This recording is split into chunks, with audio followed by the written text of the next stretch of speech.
Hello, and welcome to Scuttlebutt, the War Movie Review Podcast. We're happy to have you with us as we take a look at films from the dawn of cinema to today. We aim to provide a raw and unapologetic review of each film's cinematography, historical accuracy, and delivery. In the process of analysis, certain details will be revealed. These spoilers are only divulged to ensure a fair assessment of each film. We head into the depths of Indonesia this week with Jim Taihuttu's 2020 Indonesian National Revolution epic, The East. As always, I'm joined by Mike A. Hello. Mike B. Howdy. And Nate. It's just a flesh wound. End movie. Just put pressure on it. You'll be okay. Mike B, How you guys doing? What's that face for, Mike B? You got a lot to say about this. Oh, okay. So- Not because of my joke, but because of the actual fucking movie. So what'd you guys think? Oh, Mike A's turned on now. No, I'm not. He's making the groan, like the weird, like. Okay, Giva. Yeah. I'll just jump into it. You do it, yeah, for once. I avoided this movie for a few years. Not for the reason that I don't like it now, but like I just don't like revolutionary films that are made by countries that used to be the colonizers, because there's always going to be a bias in some way. So the Dutch talking about their time in Indonesia during them trying to take it back is kind of like, strange. It's not like when we did the Battle of Algiers. It's an Italian film company made that for the Algerians. If the French made that movie, it would be a much different movie.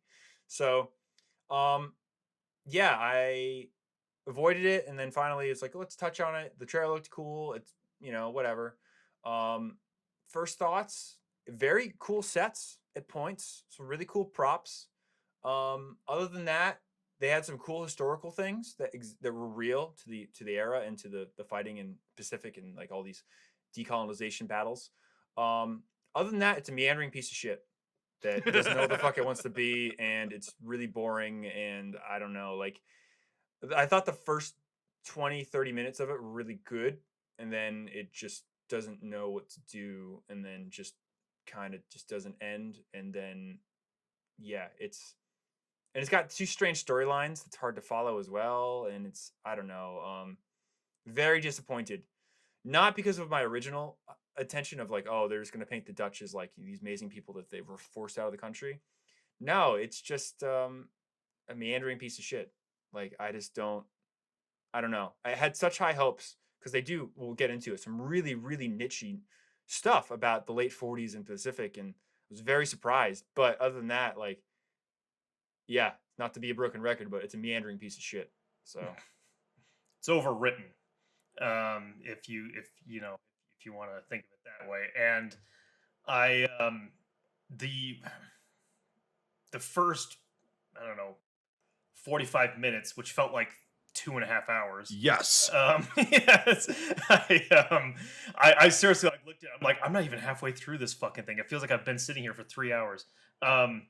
Some of the stuff was a little interesting. I kind of liked how it was starting out to be like this whole thing of where we are never going to see anyone. Like we're going in to try and fight these rebels, and then we never see them. And I thought like that would actually be an interesting movie to where we never see anybody, and it's just like this, it's like a ghost kind of, this phantom that's leering all the time, and then they're just doing what they can, as soldiers do on deployment. They're going to, they're fucking women and stuff like that and getting drunk in between that.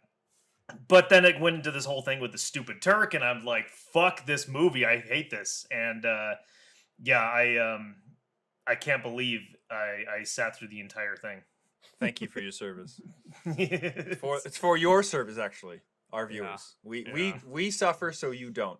Scuttlebutt, we waste our time so you don't have to. Passchendaele, Hyena Road. Yabba-dabba-doo. Yep. Can I get an isolated audio clip of that? It's the war call. It's just, yeah. Okay, Nate or Mike? Do Mike. I want to see how bad this is All right. going to be. Scooby-Doo, it's all you. Yabba dabba doo. Yabba-dabba-doo is fucking, it's not That's the Scooby-Doo. Flintstones. Oh, fuck. Yeah. Fucking crazy. It's one of those 70s cartoons. Yeah, one of those things. Yeah. Well, I Nate, watched go them first all. because I'm about to rip this fucking thing Well, A I new mean, asshole. I guess yours gonna lead into like a conversation about like how the history is whatever. No, I don't know the history. That's the thing is okay. I don't know the history. So I'm just gonna So talk about the actual film for once. so I'm fine with a movie being slow. I'm fine with a movie doing two different plot lines. I'm fine with a, a, a Turkish man speaking, I don't think Norwegian. you're fine. Um, but I'm not fine. I'm not fine with no fucking lead into that ending. I was fine until the chase scenes in the jungle near the end. I was You were fine fine. until then? I mean, I was like, this movie's whatever. Okay, fine. It's not what I wanted. It's not what I wanted to see. It's not the style I wanted to see. But I've seen a lot worse movies. That's And when then- the and that's then when, when it jumped the shark. Yeah. And then when it's like, the fourth iteration of village killings and all this other shit, and then it's like, okay, you betray us, so now I'm gonna hunt you down in the jungle, and we're gonna make a game out of it, like fucking Hunger Games. I was fucking done with that. But then I Battle was, Royale. but Passchendaele is 20 times worse than this, so it's fine. But I'd say about 10, but yeah. the thing is that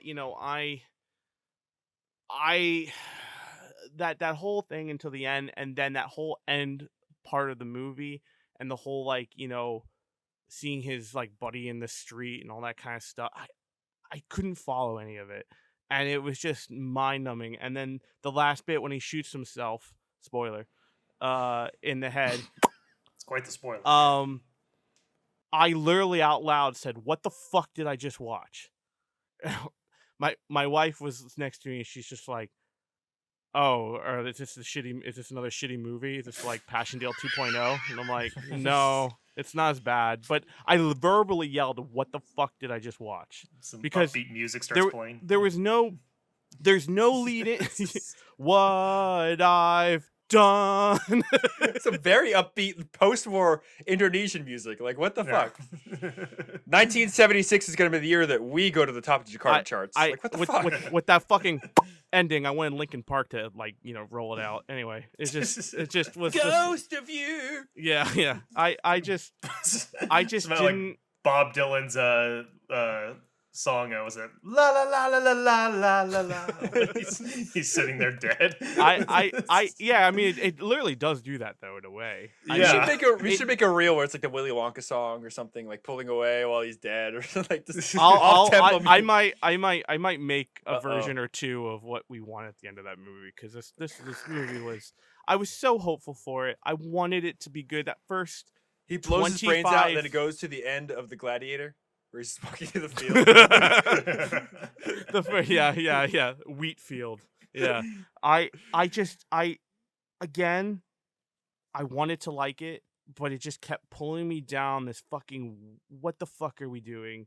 It kind of reminded me of 12th Man in that way, where it kind of went down some different rabbit holes, but at least 12th Man showed psychosis and like suicidal thoughts really fucking well, versus this movie, I had no idea that was what the ending was going to be. That it was leading up to suicide. It just felt like it felt like a a revenge thing. It's like, what is this? So it just, again, I'm all over the place with it, because it literally is all over the place. It's a Miranding piece of shit, and I liked it until about 30 minutes in, and then every 15 minutes I was hitting the pause button and going, how much longer is this? I wasn't hitting the pause button because I wanted it to keep going, so I didn't have to sit there any longer than I already had to. For me to see the fucking thing, Right. I had to pause it. But anyway, I want to get to Mike B's thing. But no, I mean, the editing, the only thing I could say that worked with this movie to me was the props. To my eyes look great. The uniforms and stuff look okay to my thing. I thought it was a very interesting time period. I liked, remnants of World War II everywhere and all that kind of stuff, and that whole thing with it. So, I mean, I did appreciate for what it is. I think, again, even if it is a flop in our eyes, I do appreciate the work that went into it, but I don't like the story at all. So, might be. The problem with European filmmakers, specifically Dutch, that I've noticed over the past couple Dutch films about World War II or around that time is that they do the whole like 1960s American Hollywood trope, but they bring 2020 hindsight, 80 years later politics and views into it. Okay, so this thing, I literally, I was 30 minutes into it and I could not, I was like, fuck, I gotta hit pause, go out and walk around, look at my wildflowers and all that shit. I'm like, oh God, this is gonna be a bitch because it's 2 hours and 20 minutes, right? So dicks in the mouth put you off and you had to go walk around. Yeah, it wasn't good. It was literally, no, it was literally, I had to pause this so many fucking times and just go out and take a beat because I'm like, "Ugh." So I basically, I started this film at noon today, right? And it took me 5.5 hours to watch this bitch God damn. because it was like, it was so shitty. And But I'm it like, felt like 10. yeah, it was so bad. Anyway, if you're going to tell the story about Dutch, yeah, no, I'm drinking clear American again. It's the It's white. okay. Is that your grape Dutch the accent best. coming through? Well, we'll talk about Dutch in a second. I have some comments on Burpee, the Dutch burpee, language. burpee, top secret. Burpee, burpee, burpee. No, this fucking thing was it went from the possibility of telling a story of what happened in 1946 and using correct helmets for one, props, okay, cool, but it went from being that to, oh, we're just gonna make a fucking another action like a spy like subversion film and there's a betrayal at the end and it was just like the fucking cookie cutter lazy goddamn formula that's been done so many fucking times in history in a film where it's like, okay, maybe teach people about what happened in 46 in Indonesia or the East Indies at that point, as they were called. But no, they completely fucking went the opposite route. And it's all about, oh, it's the action, like, oh God, it's the drama. And yeah, let's have some tits and ass in this movie. And okay, it was relevant, but it was like so fucking overdrawn. Like the time amount that it took, it was like, okay, he's fucking a whore. Okay, guys do that. Sure, you could allude to that. Don't waste time explaining the fucking story on this shitty like fourth or fifth side story about this whore that, oh no, she got a fiance and then you're gonna shoot him and you're gonna get all pissed off because you thought it was gonna work out. No, it's not gonna work out. Yeah, who would have thought? Spoiler! Wow, Yeah. weird. And it's like you wasted so much fucking time on character development, because the characters were all very one-dimensional to me. Very one-dimensional, very Or cliche. complete 180s from what they were. Yeah. I couldn't tell you like what this whole character's motivation was the entire time. The main guy. Daddy issues. Yeah, it was all over the fucking Daddy issues. Daddy issues, but it's I like guess, still, yeah. it's like, Jesus Christ, okay. I kept Either forgetting own about it that. or get pissed off about it. He didn't They either. kept trying to remind you, like, I know, every I'm like, 30 I don't care. Every 25 minutes is like a checkpoint. By Right. the way, Yeah, you know, again, either own it or don't have this in between like, oh, there's an internal conflict. It's 'cause forced my- conflict. It doesn't feel real. Exactly. That's what Yeah. it is. That's the term I was looking for. Thanks, Mike. It's forced and it's fucking unnecessary. It's so stupid. This whole fucking film, the whole like going off, oh yeah, you can just as a regular soldier, you can just get up out of your fucking barracks in the middle of the night and go out with this fucking weird Turkish English dude that was trained during the Second World War or whatever. You can just get up and go with him and nobody's gonna fucking notice that. I mean, come on. Really, like, they're gonna notice that you cannot go AWOL. Not good. That's just the tip of the iceberg of the amount of bullshit that was in this fucking film. And this thing was a giant fucking waste of time. It really was. And so Yeah, the anytime that like okay, when the Turk character started to be introduced in the first half, every time it was like focus on him, I did not give a fuck. I was like, I don't care about this guy. Like, get away from this like badass action character and get back to like the real stuff. And the movie just slowly got away from the real stuff, as it were. And I just did not give a fuck. Did you also like that how he threatened the Japanese officer with not a round in the chamber and then had to cock it to put a round in the chamber? Yeah, the Japs should just been like, If the Japs would have just shot him, he'd been like, well, fuck, I didn't rack the slide. Like, goddamn it. So, like, so On while his we're- fucking chrome-plated, fucking pearl-handled or ivory-handled Yeah. fucking... That's how you know he's a boss. Colt Model 1900. Yeah, nice. Market zero! You think I'm fucking around? Market zero! fucking It's a league game. That's my favorite part. This film game, is not Smokey. like League The game. Big It's not Lebowski. Nom, it matters. Yeah. This is So- not Nom Smokey. There are rules. Yeah. So while we're here, let's just paint the picture of the history and what they did get right. The and then we Pomeranian can has jump fucking into- papers. Then we can jump in. Just do Fucking Big show dog. Lebowski. Just Just do stress Big the Lebowski hair falls references. out. You know, Yeah. it's better. Dog than has this movie. fucking papers. Over the line! I can't leave him at home or else he eats the furniture. The fuck was all that shit about Vietnam? Sorry, So- It was not a sorry. literal connection, but So Go ahead, Brian. I'm sorry. yeah, just to paint a bit of the history for this. So it's very interesting. You know, basically in 1942, very early 1942, Java is overtaken by the Japanese.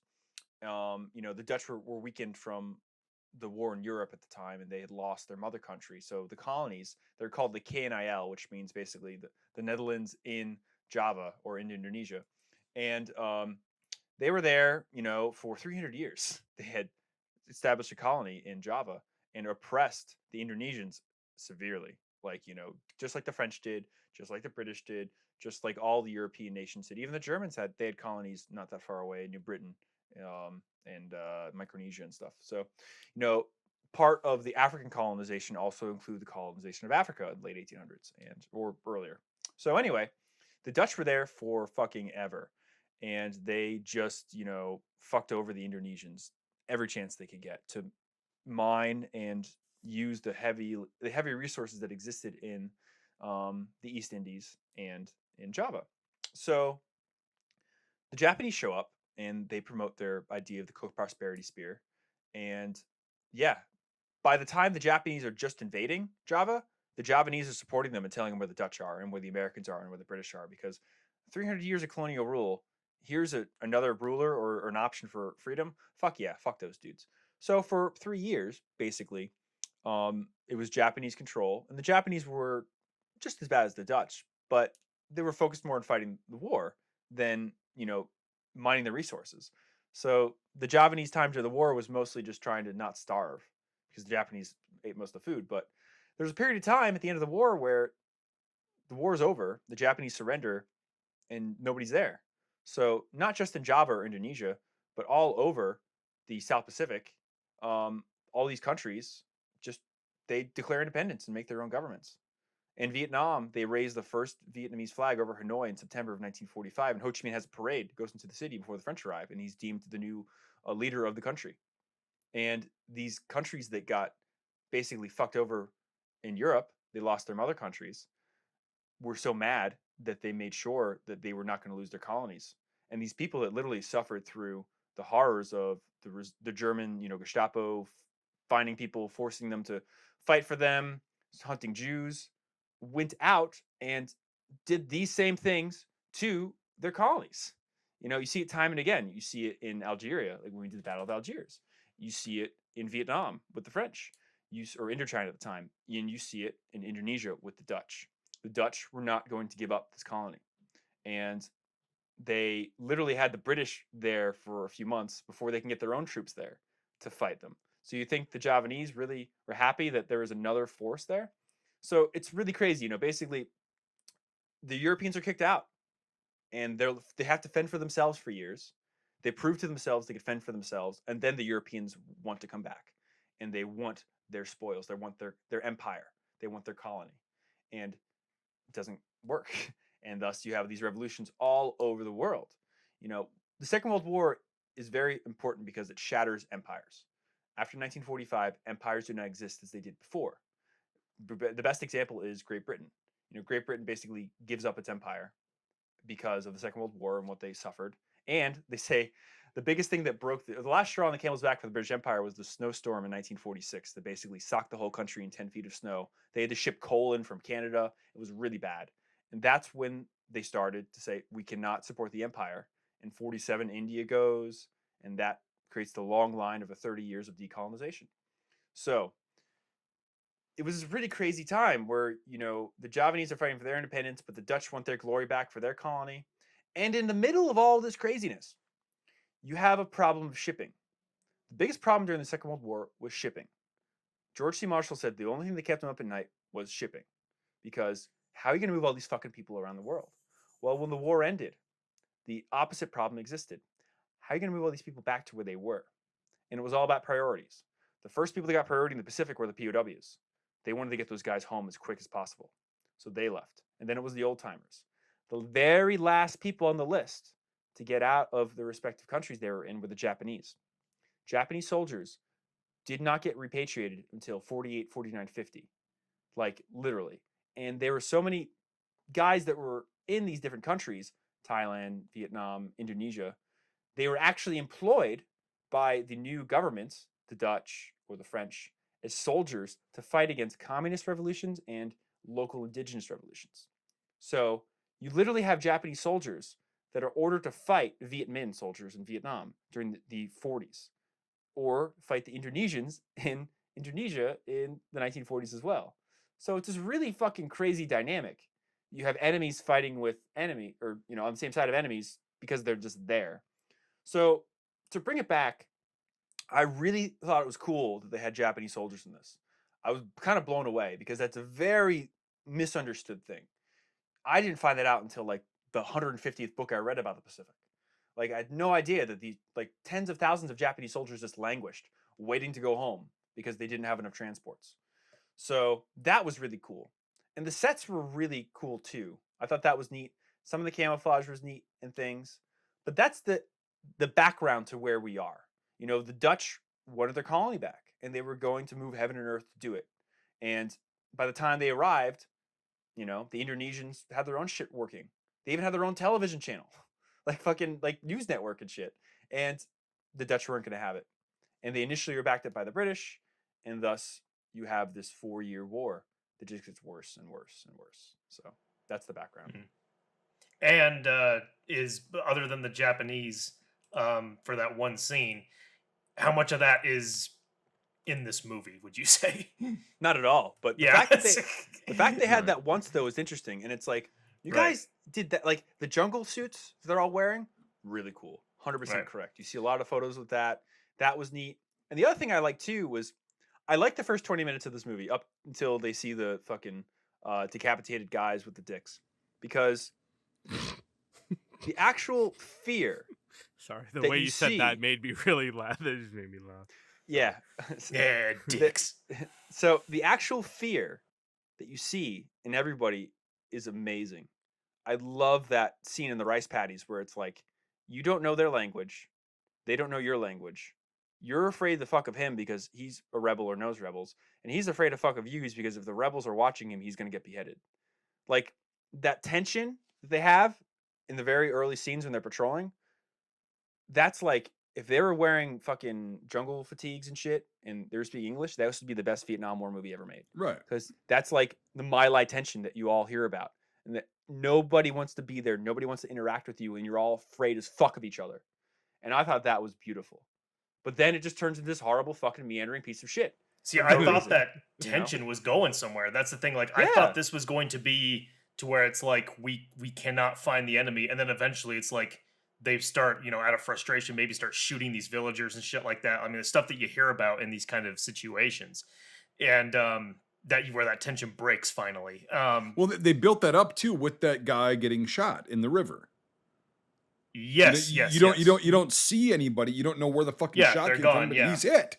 Yeah, Yeah. That's what I was about to say. Is you don't see them at all until which I thought was very real. Or I liked, strategy wise, that they took a shot at the LMG guy first.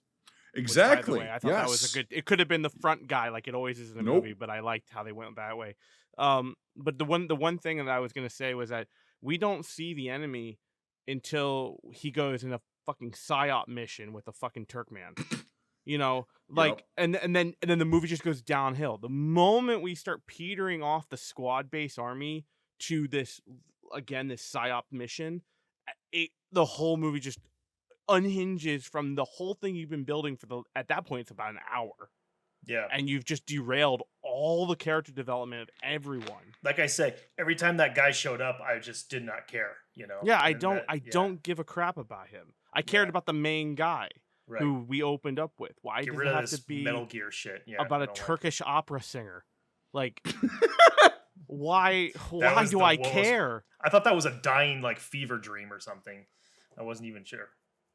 Yeah, If it's like, again, if you watch this film up until like, hopefully your internet dies the second that you see the decapitated heads, and then it's like, oh, that was an interesting movie, like, because it just turns the shit. Like, even before that, it's like cool. They have the process where he gets his uniform and the book to read, and like that, it was so well done. And then it's just like nosedive, like. Oh. But I love that rice patty tension though. It's like. I would Mike, we're on rather the same have page, the first 20 minutes and keep it to like we never see the enemy. It's a constant battle of strategic It's a mind politics. fuck. It's a mind fuck. Go wacky like in 12th Man. If you want to lose your mind to suicide, do it that way. Yeah. Because we can do a fan edit of there this. was no God. There was It's gonna be no 15 minutes. As it cuts out an hour and a half. Yeah. There was no lead up Mhm. to any of that ending.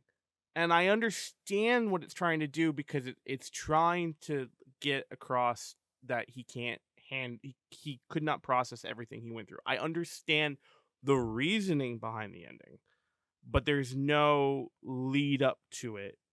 Not that I should guess it, but there's no physical evidence in the character development to suggest No, it's that. fucked. It just seems like a 180 shock value because we write a shitty plot and we need to end it on a buzz note. That's it. And I love the production level of this film a lot. I just hate the fucking story. And it's all in the writing. Yeah, Brian. But like, what is it to understand? Because like, again, after the first 20 minutes, it just is all over the place. Is it about him shooting a horse because he's dealing with shit? Is it about his fucking piece of shit Nazi father? Is it about him not dealing with things? Like, it's so Every many time- different directions you get pulled in. Yeah. It's like, what the fuck is this about? With its non-linear, I guess it's non-linear. I mean, it's like two storylines going. It's It's like 5 stories. yeah, all in well, one. yeah. Pepe Silva. It's like Memento, where it cuts to like a different time period, and then it's like two running next to each other. But It's time hopping back and forth, Time mixing hopping, it yeah. with inverse dream reality. Right. But it's irrelevant too. It's irrelevant at those points. But It's every like, time it cut back to him with the 70s hair, I was just like, fuck this movie. I don't care about this. Like, go back to the war. Like, I did not, and I'm not saying that like, oh, I just want action and war, but it's like there is no merit Drama. to any of this. Yeah, there's no drama. there's no actual drama. It's Yeah. it's just it's trying to I don't even know what the fuck how to It's describe it, but disjointed. that's a good word. I like that. Disjointed. It's disjointed. Yeah, I like, understand. I understand what they're trying to do, but Mhm. it's But very you can't do disjointed. it, and you wasted so much fucking time. That's what I'm saying. If we did a fan edit of this, all of that would be gone. It wouldn't even be in the movie. It would be the beginning, the fucking, and then suicide somehow. Like, Yeah, I want piece it together. I want Gita hate fucking and only that. Skeeta fucking. Hate fucking. Hate Oh, hate fucking, my fucking, yeah. guy. Hate fucking. Yes. There's Well, fucking. I don't recall any tits. No, No, there there tits isn't. the first time. There were some tits. No. You guys are blind. I looked for tits. I Jeremy. didn't see 'em. I probably It's- was it- looking the at lighting. My, The lighting is very dark, but like I no, there's probably still- was looking at my phone for most of the movie. Okay, she's, some she's bored pretty as well fuck. endowed. Some as shadowy far as- tits. Is that what you tell I your wife? remember her ass well. That's what I remember. Yeah. Yeah. Yep. Which is not bad, but it's again. Are we watching a porn? Or are we watching a Right. fucking Well, a wait, drama? no. What are we watching? What is this? That's the Like, overall question. that's the real What question is I have, this? It's- Like, it's almost as fucked up as the conscience of the Dutch during the war. Like, we lost our country, but we won a colony. But We've I lost also this wanna- movie. That's the point, uh, Brian. That's the point. my father was a Nazi. Like, oh my god. Like, So were a lot of people in Holland. Go become a merchant marine. Like, go start a new life. What Okay, the fuck? Some really Can things can to I do. say something that I do like about it was the mishmash of all the different weapons and like uniforms and stuff. That was interesting to see. Yeah, that was Mhm. cool. The jungle suits And that's are it. dope. Yeah. They're very rare piece of kit. They haven't reproduced them in a long time. I think those are World War II Impressions ones because they did a run a long time ago. They might have had a Mhm. run done for the movie. I don't know, but I bought one recently from a buddy of Nate's. Oh, Lester, we had him on the channel. But Oh, is that what that is? Is that yeah, is that's that what what that we're is? using Yeah, for it's the a jungle, documentary. jungle suit. Yeah. Yeah, Okay. it's Yep. they're very cool, and they were used in that area during the war actually. And we gave them to everybody after the war. The French used them, the Dutch used them, obviously. So that was really cool to see, and it's 100% realistic. But there's something that's fucking so wrong that it took me 20 minutes to realize it was wrong, and then I was like, Birch is going to realize it's wrong, and then we're going to talk about it. So we're going to talk about it now. Yeah, you wouldn't even tell me on the phone earlier today. Those so yeah. fucking South Korean helmets, dude. Okay, I was wondering about that. I was like, the Corlons, the Iraqi M80s that Iraqi, didn't have well, it. I thought aren't they No, South no, Korean? They he- sold them to Iraqi or something. Yes. So Yeah, here's the that's thing: what is it is. those are South Korean Corlon helmets. They never used them. That's the Interesting. thing. Okay. They made them, but they use them in limited numbers. But you can tell with the chin straps, with the The friction rivets, too. buckle. Yeah, the Well, no, rivets the- were what? No, It was the rivet in the middle of the head or whatever the fuck. That no, was. Six those rivets with a liner. those rivets are identical to an Iraqi M80. I can pull one. I Yeah. have it right there. If do you want to see it? Why not? Yep. Yeah, but sure, like- why Yeah. not? All right. so what? They would have been wearing M1s then? Straight M1s. Okay, Yeah, yeah, they because would've it's been like- because I saw them, I'm like, that No, looks like no, that no. looks like. Oh I wait, disagree. Mike's saying no. From all the photos No. I've been able to see, they mostly wore M1s when they were Okay. helmets. But here's the thing too. These would have also been mixed in. Yes. Oh, okay. Wait, that's not a real KNIL helmet, is it? Because the KNIL helmets are a little different. I know. This So- is a legit fucking KNIL. Oh, what do I got here? Oh, there we go. Fuck you for having No, something cool. This is That's a very legit. rare helmet. I know. Very I'm rare. aware. Yeah. For people who obviously can't see, he held up a middle finger. Go on, Mike. Yes. No, this is legit KNIL. There would have been a mix of these and possibly M1s, and from my very small amount of research, Type 90s. Okay. Hmm. Because Oh, yeah, that's the one with the shield, right? No, it's a Japanese Shield is helmet. sweet. Oh, Dirk, yeah. You do see photos though of guys with camis in M1s. Sure, and yeah, Mhm. exactly. But like, Mhm. they would have had a surplus of KNIL helmets, Mhm. Type 90 helmets, and M1s. The Right? Japanese even reuse KNIL helmets. There's a lot of ones that they like. Yeah, change the well, no, liners this out and is- shit, and it's fucking I just cool. want to rub this in your face a little bit more, Yeah, Brian, I because know. Well, I have a real helmet because- used on D-Day, so fuck you. But well, look at this. No, but this is mint. that's really cool. So This is absolutely fucking. there was one mint. on Facebook a few years ago I almost bought, but I just it's So just another so thing. so I have a question for you two. Just this might be a stupid question. So why do the Dutch not wear the helmets that they had pre-World War II? Is they were outdated at that point? Well, Or no. So because we had okay. a bunch of milsurp at that point. No, or Dutch good- helmets good is an question. interesting story, yeah. Good question. So the I don't want to get my Dutch M34. It's another helmet. I Well, have to get. just tell me. I'm So fine. no, these helmets were a modified version of the Dutch M34 helmet, right? They were Okay. a shorter skirt in the back. They have this flap, the sun flap, right? Mm-hmm. And all this shit. And these were actually legitimately fucking made, contracted by the Dutch in Milwaukee, Wisconsin. you go. I'm not shitting you. I'm not That's- shitting you. That's cool. So they bought I don't remember the exact number, but it was several Oh yeah. thousand. Oh yeah. So that's where they all came from. Sorry, go I ahead. fuck stick for another cock Left slap. turn. Yeah. But no, so they actually contracted for just specifically the KNIL units because it was a lighter helmet, smaller helmet, but it was still the same design as the M34 in the contour and everything. right. Yeah. Now they use these things and they got their asses kicked by the Japanese in World War II. Nate's father was, or and- grandfather was there. Java. What? This Oh, is Java. yeah, Yeah. the battles that your grandfather was at took. Yeah. Were Yeah. happening around So- this island. Yeah. So the thing is, they had like warehouses that had a bunch of these in there. So after the war, they would have had a bunch of these surplus helmets in this condition that I just showed you, and they would have worn them because it's like, okay, we have them, we're going to use them, blah blah blah. Because Right. they're actually steel helmets, like they're thick and everything. But like, here's what they used in the film. That's the helmet that has that emblem on it, right? Like right here, that big ass fucking The thing. M30. Yeah. You don't need to get Just- up and just get get- it. no, just, give me a second. okay. No, all right, he has all to right. get it. I know he has to show off. I know it's fine.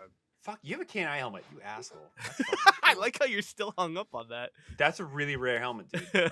Listen, Yeah, before it I fucking started is. before I started collecting guns and vehicles and making movies like an idiot, I fucking collected helmets. And Yeah, fuck that you. one. Yeah, That's yeah. a really Yeah, nice. that's this the is one the I thought. M34. Yeah. I don't have a Dutch helmet either, and I'm Dutch, so fuck you. That's really cool.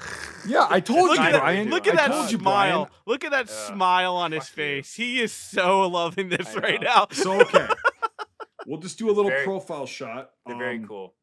So I have your address, so I'll be there in 12 hours. yeah. All right, I'm looking forward to seeing you. But like, so here's the M34 with the badge on there. Yes, this is the Dutch. Yeah. Yep. Yep. Mhm.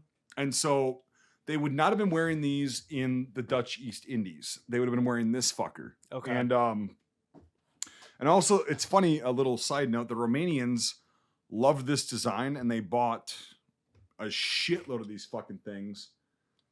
And they were called the M39 helmet. Did they just chisel off the fucking? No, they had a Front different thing? crest at first. They had the King Carol crest. It was Oh, okay. it's a different crest than this. Mhm. But they used these through World War II, right? When they were in Right. Stalingrad Yeah. and shit and they got defeated.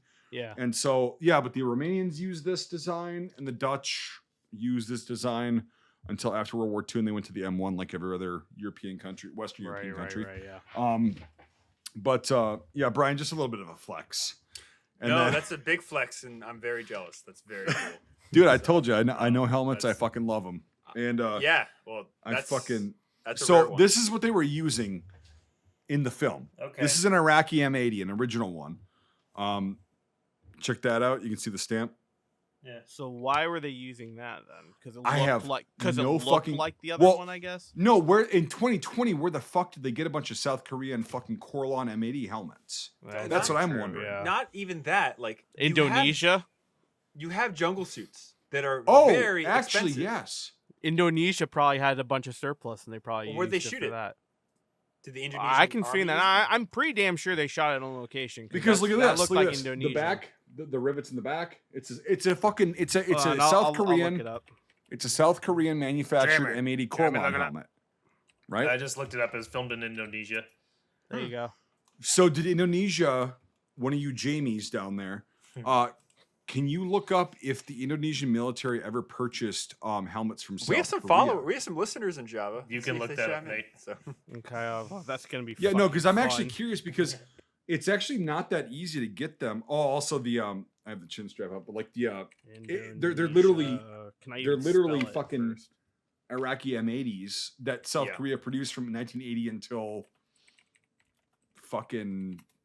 Well, they made them for Bangladesh too, because I have a Bangladeshi helmet. It's got a rim on it, but yeah, the very first thing I see, I know it's not the same, but it's Korea surplus in the Philippines, Philippine Korean surplus. Like, I know it's not the same. But I just want to know how they decided to use them for the film, and like how they got them, because they're actually not that easy to get. They were easy in the 80s to get, yes, but in 2020, like, or 2019, how the fuck did they get them? Did they have them like do another run, or If that's like a rare find, that sucks that it's inaccurate. it is inaccurate? It's 100%. Yeah. It's like it's like we got these really rare helmets. Oh, it sucks. It's inaccurate. for like the first few minutes, Yeah. I'm like, maybe this is a variation I don't know. And then I looked yeah, at that's original what photos, I thought. and I'm like, yeah. nope, nope. Oh, Because I they look- immediately know. I was like, Because that's I a thought fucking. they were like yeah. weird Dutch M1 helmets. Well, I once thought I No. saw so- once I saw that originally they had steel helmets, I'm like, that's a fucking South Korean helmet. Because what I knew them as is South Korean M1s, because we had them in our museum with the Iraqi ones and everything. Mhm. So you Yep. know, because it's basically a Kevlar M1 with a riveted liner in it. Well, it's not Kevlar. It's Corlon. It's literally Oh, it's- canvas. It's so it's basically an M1 liner that's thicker. Yeah. And it's canvas. It's all canvas. It's pressurized, and that's why, like you can see here, the rim is so thick Mhm. because it's got so many layers. But it's just literally Yeah. pressurized canvas. Have you It done looked a it's like got- test a, on that before? No, and How much I- you want I- to bet Indonesia's army? Fucking I'm just uses that interested to helmet? see how good the helmets are. well, Bangladesh, like they fucking had the same. I'm looking at it right now. Like they had the same kind of helmet, but it was a little bit updated, but like it's the same material. It's Corlon. It's resin that's impregnated with canvas and compressed at high fucking pressures. Oh, so it's high pressure. Yes, Brian, it's high pressure. High pressure ladder. Is KIA, is that Korean Alliance something? KIL? No idea. I don't know. KIL? Maybe it's KIL. It says it defense export deal with Indonesia. It probably is 2018. then. What? I'm trying to find more shit. Hold on. Well, we can get back to that. But yeah, the helmets are just annoying. Yeah, no, but anyway, getting back to it because we're nerding out right now, like honestly, and that's fine. But like, game back to this fucking film. but no, here's the thing: is like immediately when I saw those helmets, I'm like, those are fucking Corlon like M80 style helmets. The chin strap's different because it's the friction buckle, like the two loops, which the Iraqi M80 was an M1 style, as you can see, and so it's like it's the same shell. I wonder where the fuck they got those, because I actually don't know what country would have adopted that kind of friction buckle for their chin straps. No, but I did know. Okay, long story short, I did know that there was not right.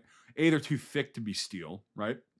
B, the rivet placement is not. It's a fucking South Korean M80, and it was like that was really egregious. I'm like, dude. You guys put this much money into the budget for costumes and props because you've got everything else that's pretty fucking cool. Why couldn't you get M1s or M1 clones even? I would have ragged on you less if you had like shitty Chinese M1 clones. I'd be like, any yeah, M1 whatever. is correct too. Not like you need Hollyville liners with fucking fixed bill helmets. It's like no, any helmet would work. Any M1 style helmet or KNA helmet or whatever would work, you know. OD7 fucking Type 90 chin helmets, straps. Yeah. Hiki Shop. Like, Yep. Come Well, on. there we go. I want to probably cheaper than what the fucking they were using. I do want to say this thing though. This made me laugh. We've been talking about like rivets on the side of the helmet and the correct thing. And this was a fucking review that we got back in April on iTunes. It says, show is filled with hosts who are more concerned with whether a helmet is the right color shade than the overall content of the films. 1 star. Good for you, bud. Thanks for watching, listening, and what's reviewing. funny, We're though, fulfilling about- that pretty well tonight. What's funny about that though is that if even have the correct helmets, what the fuck is this movie about? What the fuck Getting is this back movie to the core about? of it, yeah. Yeah, Yeah, like yeah. nothing. Yeah. Daddy issue Dutchman. Daddy issue Dutchman. That was the working title. Daddy issue Dutchman. Yeah. Dude, In the East Indies. we Sounds like a need band. we need to start I need to start like really fulfilling these conversations we have with the shorts because we really need to pick that up. That's a you problem. I know, but I'm like, it's like, dude, do I spend 6 hours of my day making Daddy issue Dutchman and like really should. high text with a film trailer short? You know, like we come up with our own titles for the shittiest Now, The movies. industry, Hollywood's fucked right now, Nate. So what else are you gonna do? So Not you know. enough passion, or too much passion, not enough Dale coming to you No, June it's- 14th. You know what's wrong with this movie? It's too much passion, not enough days. There you go. Brian, really quick, and then we can move on. Because you're jealous of my KNI. Look at that smile too when he says that. I too. know, but What's this one?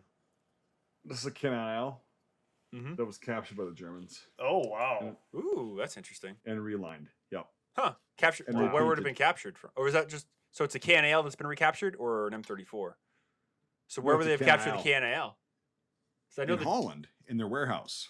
Oh, I got you. And Interesting. they issued these fuckers. I've seen the and- ones where they take the badges off and they use for firemen and everything. The No, Germans, this that one, is, but- this but one's that's the real. KNIL. Yep, and it's got Look at his repainted. face. Look at his face. That's the Brian like fuck you face. That it flashed for 1 second and then Yeah, he hit it, that's and annoying. then I called it out. So there you go. Yeah, sorry. Yeah, sorry. one this at an sorry, auction sorry. years ago for $30. Oh, That's very cool. That's like a $500 helmet at least. Unfortunately, I the line is watched- ripped, but Brian has this thing where his upper lip on the right side of his face flicks for half a second, and I Yep. know that's the. I fuck just you, wanted, Brian. I just wanted to do it. I just wanted to do it. how do you know my psychology, Dude, Jesus. how many hours have we spent with each other on Way too fucking much. camera? like I know we've had conversations that dwell Oh my deep, God. like the fucking dwarves in Moria. Okay, I know how the fuck your face reacts to things. Okay, I Jesus. just know. So I It's like when called I it. say Old Bay, you know. yeah. No, but anyway, these guys would have been, they would have had a mix mash, in my opinion. They would have had a mix mash of Kanaya helmets, Japanese helmets, and USM ones. What about their Because that's- web gear? that's what Because was there. you said something about the strap, and I was curious. That's all British web gear, right? Yeah. Okay. Yeah. I There's love seeing P37 the and brand. P58 mixed in. Right. They didn't get that right. I The well, I belts are like P58s. I liked seeing the Bren and then the assistant Mhm. gunner having Bren Well, no, mag no, pouches or whatever. no, the they fuck all that the was. same pouches. That's the thing. It's like, oh yeah. Trust me. This is how. Yes. Yeah. Maybe there's I a just very, noticed it when I wanted to look at it. Maybe There's I'll a go very back and good check. system. If you want to tell it, Mike, you can, or I could tell it. But Go ahead, British go webbing ahead. system. Mike, why don't you get more comfortable? Jesus Christ. Hey, fuck you. I am comfortable. I forget Sorry. which- No worries. I forget which pocket it is, but on one side you carry 2 Bren mags for your section, and then the other side you have 2 bandoliers at 303. So you go through one bandolier, and then you take it out, you go through another one. And it's a very smart system because everyone has mags for the Bren gunner, and everyone has ammunition for themselves, and you can very quickly rearm. Because it's 2 bandoliers, you fold them a certain Okay. way, they go, and you're good to go. I Very Also, know the that. smart, Mark II efficient pouches, you system. can carry Sten mags. Yes, So the mags as it's, well. it's Yeah. a universal. It was the whole concept with the P37 equipment, and then later P58 is it's universal pouches, right? So you got the 2. What are you laughing at, Nate? I'm just I'm laughing at Mikey. It looks like he's just going to town on that fucking fidget toy. I'm not chewing on it. If that's I what you know. mean. No. Are you- Just look like do not eat out the prostitute. Yeah. Wise sorry, it looked like advice. you. Well, you look like those like insane people who like lick their cats with those fake tongues. So that's why I called it out. Sorry. Yeah. Thanks. Yeah. Sorry. Yeah. See. Yeah. Well, you know what? So yeah, there. You don't have to get rid of it. I'm Mike sorry. just chucks I'm it. sorry. Yeah. Fuck you it. might want to go. You might want to get up and get that. Oh, it's fine. Yeah. It's fine. I didn't mean to call you out for your fidgets. I edit them out. It's anyway, okay. It's fine. okay. No, Yeah, it's all yeah, good. yeah, It's, yeah. We've all got I'm in a fidgets. team. My God, I'm drinking clear American and belching So into when the Mike, fucking Nate, mic. when you wake up There and you go. Michael's above you with a stick, it fucking it's like you hit a predator. At, the Oh documentary. yeah, I Now know, you right? Yeah, why. I'm gonna. Well, Mike B actually might be the one because I snore. So I'm. boy. You know, just Oh keep wait, it it actually be away like from me. Platoon. There'll be like a really badly shopped Texan going in like this, and I know you'll kill me in my sleep if I snore, so stay away from me when we go. No, I'll when wake we- you when up we rack first. out. Trust me, Okay, all right. because it's gonna be personal at that point. All right. you're gonna be the I want fucking you to be Passchendaele awake. printer, motherfucker. We're all gonna beat you to death. I'll try to bring the stuff that makes it kind of stop, but no promises. So just No, you just wake kick up- me. Hey, just kick you me I on also the could can jab snore. slab. You could snore. You Yeah. could snore. That's fine. You wake me up, it's gonna get really fucking personal. I'll try Oh. to sleep on the sides of stuff so I don't fucking snore, but no promises. That reminds me. Okay, this is really gruesome, but films always get this wrong, and I have this on very good authority, so I know it's true. If you cut somebody's windpipe, it's the loudest fucking thing in the world. It Because pops. it's pops in your and like it's like it's very loud. It's no. The real way to do it is you push someone's head forward and you put your knife between there's a certain vertebrae in their neck and it's silent and you instantly cut their artery and you kill them. Nobody fucking cuts anyone's throat. It's the loudest thing ever. but It's a Brian, trope in it's like movies and- it's like a video game. yeah, it's like I don't even know Metal what it Gear. is because what is this movie about? Why is Angry Dutch Dad Man fucking slitting someone's throat? We in have to go Chicago? left to right because he knows the secrets and he made fun of him. He bullied him, so now he has to kill him. Well, do you know where that sound comes from? It's when the air your lungs are trying to draw air in, so it goes through and it has all that blood bouncing off your trachea, and it's whatever, and it just makes a louder sound and whatever. Sounds like a loud wet fart, as I've been told. Yep. I mean, And, it's they fucking just toss grenades in and riddled the hut anyway. Why don't they just start with that? Oh, that remind. I'm yelling. I gotta not do that. That reminded me of something. Yes, dear. Why would you throw a grenade into the thing, riddle the hut with a machine gun, and then proceed to go shh. Yeah, that's what I'm saying. It's inconsistent. It's like, I'm sorry, they know you're there. You know you've got hostages in there, right? Right. Like Well, it's the Dutch. They don't care. yeah, but like Shots fired. yeah. I guess that would be the reasoning only to be quiet. But I mean, in my mind, it's like why at that point. But Right. That's what I'm saying. It's like, why do this video game, clandestine killing shit? It's just like, just fucking show up and kill and just shoot everyone. Like, you did that anyway after everyone was knifed. it's like the Saudi Arabia level in fucking Battlefield 1.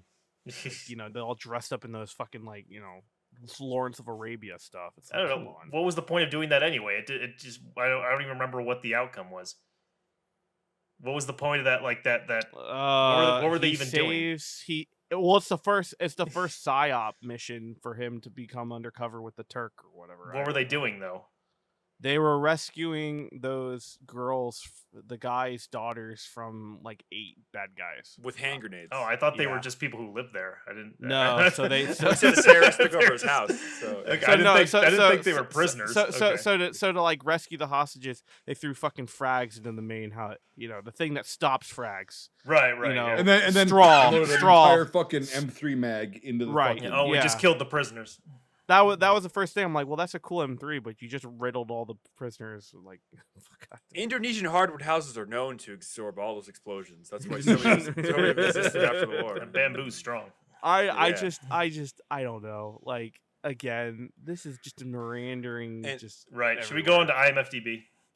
Oh, Dude, no, what else? I think we got some Mike more K, hits. look, You're you already can tell you tapping don't out. want to be here. Yeah, you're just you're leaning back in the chair, going, "Can I just Tap it out. You're, Tap it You're out. passion dailing me right now, dude. Dude, Ooh. I mean, what else needs to be said?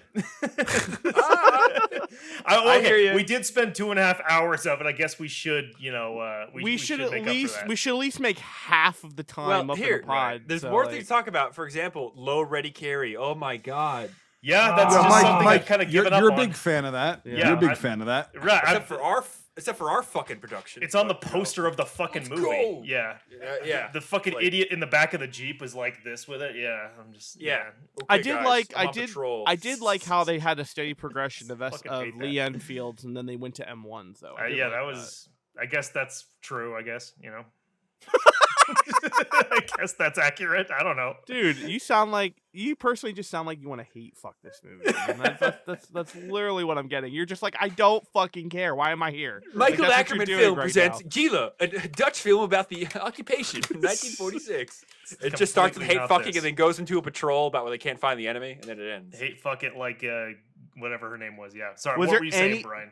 Was there anything that you liked? Oh, that's about the this red film, light Mike A? district flashback. That's where you get started at. Perfect. Yeah, there you yeah, go. Was there There you go. anything I liked, Nate? Yes. Like I say, I liked the. when When it he ended? blew his fucking brains out? I already said it. I said The I liked. credits? I liked how they started out with this whole thing of like, we can't find the enemy. The enemy is unknown. We can't see anything. Okay. And the I remember tension. that I now. liked that, but it just Right. fizzled out once the badass Turk guy became a character, which I found out was a real person. So then I was like thinking about the ending. And I'm like, did that happen to him? Did he go become an opera singer and then get shot in his dressing room? Get shot with no fucking blood trail as he's like squiggling out of there. Yeah. Is he actually a Turk or? I mean, I don't know, but I looked him up and it's the same name, and he was known as the Turk. Yeah, but I didn't see anything about him becoming an. He lived opera in Turkey singer. for 3 months, and therefore he's a Turk. He was okay. I pulled him here. Yeah, he was born in Istanbul, and died in 1987 in the Netherlands. Let's see here. Yeah, war criminal, the whole thing. War criminal, the whole thing. Just fucking. Oh, we got lost. here's the Hague file on him. Okay. Oh wait, that's in Holland. No. Yeah, it looks nothing like the guy in the movie. Hague is in Belgium, correct? Or no, Well- Switzerland. So I guess because of all the genociding stuff like that in there in that thing, that's like the whole like fucking thing with why they came back in all the boats in the fog were calling them Nazis and stuff like that. I'm guessing Kind of an Why interesting the whole opening, yeah, but baby Hague is in spitter. the Netherlands. It's It is a in the it's Netherlands. it's pretty much like their baby spitter scenes. You know, it's like Yeah, the baby killer. I didn't yeah. say that right. Baby Sorry, killer, baby you mean? spitters. Yeah. Baby spitters. spitters. That's my band. Oof. We're The the baby baby. I'm spitters. tired. Sorry, baby killers, and Yeah. spitting on them is what I was trying to say. I know This what you is meant. this is Baby getting spitters. this fucking podcast getting as derailed as the fucking We're not Taiguchi Eye levels yet. Okay, we haven't said Gandhi stuff yet, so I'm not going to because it's not relevant to Well, this. what's interesting, there actually is an Indian connection to the real thing. So, long story short, a lot of the Indian soldiers in the British military during the Second World War defected to the Japanese because they believed in the propaganda. There was a lot of them. There was actually even a story that there was an Indian anti-aircraft crew that ended up on Guadalcanal, and they were the deadliest anti-aircraft crew ever because they were trained by the British. So there's actually stories of these Indian volunteers ending up different places because they were defected. And Indian soldiers show up on both sides of this conflict, just like out of the blue, because they were in Java. So you get Indians fighting for the communists, you get Indians fighting for the revolutionaries, you get Indians fighting for the Japanese who are linked to the actual Dutch. So Indian soldiers pop up everywhere in here. It's very interesting. And a lot of those guys, I think there were actually 50,000 of them that were in the Japanese. There was a whole name for it. It's kind of like the Vlasov Army, but if you guys know what that is, like in the Eastern Front, but in for the Japanese in Asia. But yeah, a lot of Indian just defectors show up everywhere at this period of time all over the Pacific. So it's kind of interesting. And obviously the British tried all of them and hung most of them. But Hanged. kind of interesting. Hanged like the hag. hung But, all of them means that they made them into like horse cocks. That's what that means. Well, you know, I love you that's- too. It's okay. Maybe it happened. I don't know. A true punishment in life. Now is that's a having war horse crime cock. right there. Yeah, that's a, yeah. You thought the human centipede was bad. Meanwhile, human horse cock. No, I'm curious for the rest of my life with the Indian horse cock. I don't know what I'm supposed to do. No, it's a broken man looking for nothing. That's One the of my notes. description, yeah. Yeah, that's one of my You notes. look on the back of the DVD, that's what it says. It's so You fun. know. Yeah. I agree Dutch with Mike daddy at this- man looking for nothing. who's At broken. this point, let's go into IMFDB because, like, yeah, there's really nothing else There's much not to say. because and then we'll lead IM to be Yeah. right after this. Is that the problem is that unless we talk about like hidden meanings and looking deeper in the film, there really isn't, because it's very cut and dry in its deposition. But the problem is that it is very random in the way it lays it out. And Yes. The problem is that even though it might look cinematically beautiful, because I do think it was, some of the shots were actually really well done.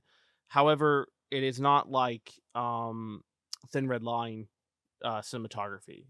I will agree with the people who still scream at us saying that Thin Red Line is a masterpiece. How dare you compare it to fucking Saving Private Ryan? Fuck you. I don't care. The We're thing not is comparing that it to SPR. that's what people have yelled at us for. Yeah, I know. It's Yeah, whatever. people can suck a fart out of my ass. Anyway, this is a whole other fucking conversation. My point is that I will give Thin Red Line a like an A plus for cinematography. It is Yes. very, very, very fucking well done. And this does have some of the shots in it are very, very well done. Particularly with like full blown sun, blue sky, rice paddies, jungle suits. It's fucking legit. But the problem is that I think cinematography wise, this actually is really well done. Really well done. It's not 12th Man levels of well done, but it's very well done. And I think that, but the problem is the story and the pacing. It's just so slow and so kind of the same shots again and again and again and again. There's nothing that really stands out. It's very good cinematography, but it's dull for the most part. And I guess to compare the cinematography to 12th Man had like 8 to 10 shots that were really well done. And I still thoroughly enjoy that movie. I watched it 2 weeks ago and I liked it again. Yeah, that's the thing with this film to me. It's meandering. It's interesting. It's unique, but it's dull. And it's just dull. Brian. Yeah, I mean, what's funny though is that there's a film that came out a few years ago. It's called Red Sky, and it's about a French soldier in Indochina early on, like the early 50s. And the sets are amazing. The casting is really well done. They did this crazy shit. I think they shot it in Vietnam, and the plot's such a horrible fucking piece of shit that I don't fucking know what the movie's about. Like it's funny that like that movie was made. Is that 2 like years before this one. 2014 Red Sky? No, that's 2018. definitely not it. That's some fucking fighter jet movie. Never mind. 2015 released. A in star and a 2017. half. Definitely not that movie. Okay. It's based in 46, so same year this one is, and it's like literally the same exact shitty fucking meandering plot. Beautiful sets, really awesome uniforms and stuff to a point, and then just like, what the fuck are you doing? Like, oh my god, it's just funny that like it's another European film that talks about decolonization from a different country's that also perspective. has 2 stars. Yeah, it's like what the Yeah. fuck. So it's just funny that the exact same film exists, like in a way. This one just had a bigger budget, I think. So People are Maybe very I'm- lacking in when it comes to something to say. yeah, right. Especially with this Mike one. A is trying to push this boulder so fucking fast. It's incredible. He wants fucking out. Like Sisyphus. Oh He's my doomed to god, hell. dude! You were just like, get me the fuck out of here. I don't once- want to talk about When this. we were in that dressing room at the end, I was like, what the fuck turn did this movie take? Like, and I had to kind of look back on the whole experience. I'm like, how did we get to this? I don't know. to be Yeah. honest. Like I was in know. the jungles watching a war movie, and then all of a sudden opera. Like what the hell? And it starts off so strong. I would have been fine with like a confrontation. It's just again Mm. out of nowhere. Okay. This kind of makes it. I'm guessing maybe a number of people wrote this. That's kind of what it feels like to me. Well, rather do you want me than- to look that up for you real quick? Or do you Please. got that? Okay. I would. That's what it feels like, and that happens a lot, and it's never a good thing when you have like Hey, a how many shitload of re- writers. How many rewrites did it go through? That's a good point. Mm. Like 3.5 stars. first Its script was written in rating. 1996. Okay, it has 2 writers. I just saw it. Yeah, it's up there Okay, at the top. did it?